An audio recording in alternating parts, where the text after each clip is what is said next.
Hey guys, today I will be discussing about what is lost space, presented to you by Keith Sevilla. What exactly is lost space in modern city nowadays?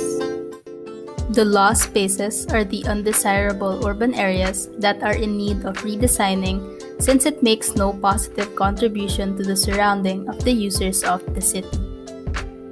These are considered the unstructured landscape that are ill-defined, does not have measurable boundaries, and it fails to connect elements in a coherent way. Here are the reasons why these problems occur. First are the automobiles, the modern movement in design, the zoning and urban renewal, the privatization of urban space, and lastly, the change of land use. Here are brief explanations for each problem that I have mentioned. So the first cause that I have mentioned is an increase in the dependence of automobile. Mobility and communication have increasingly dominated public space in which highways, thoroughfares, and parking lots are the predominant types of it. The open spaces lost its cultural meaning and human purpose that it makes the streets no longer essential urban spaces for pedestrian use. The second cause of the problem is the attitude of architects of the modern movement towards open space. The designers and builders that are influenced by the modern movement abandon the principles of urbanism and the human dimension of outer space from the past urban design of cities.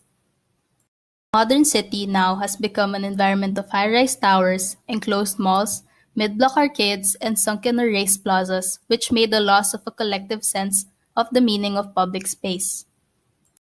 The third cause of the problem is the zoning and land use policies of the urban renewal period that divided the city. The loss of the traditional qualities of urban space was due to the zoning policies and urban renewal projects during the 1950s and 1960s. The zoning legislation had the effect of separating the functions that segregated living space from working space.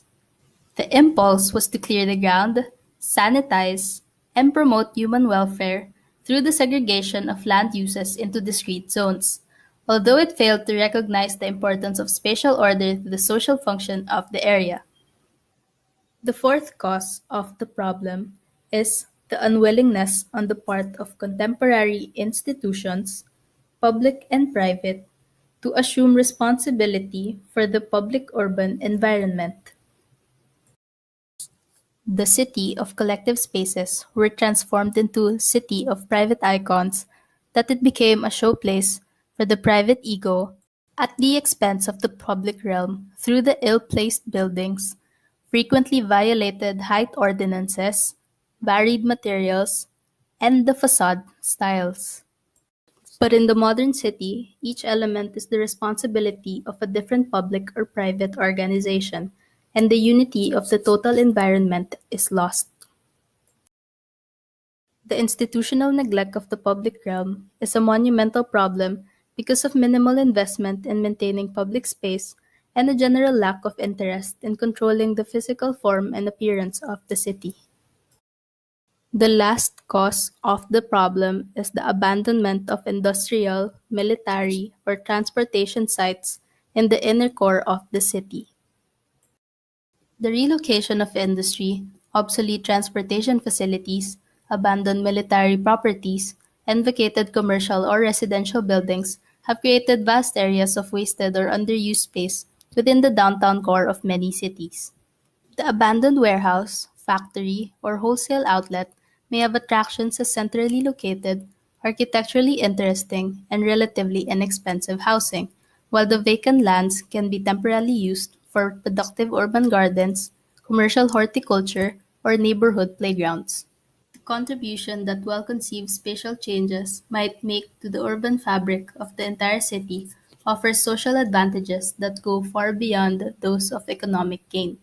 In a successful city, well-defined outer spaces are as necessary as good buildings, and the landscape architect, in concert with architects and planners, should contribute to their creation.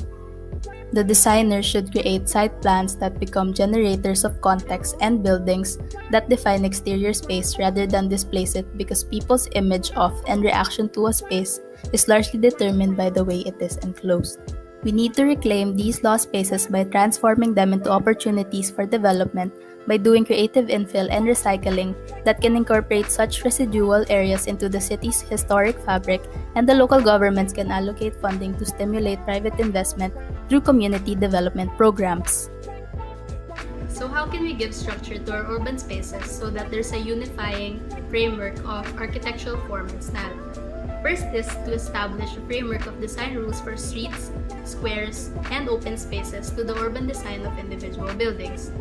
Second is we need to return the theories and models of urban space that worked in the past. Third is to develop a design vocabulary on the successful precedent for today's cities to create a workable links between spaces, and it will give the open spaces its definition and connection. Lastly, the fourth one is our planning and designing should express the rules of scale and character for making coherent and visible connections between new and old uses, building, and activities.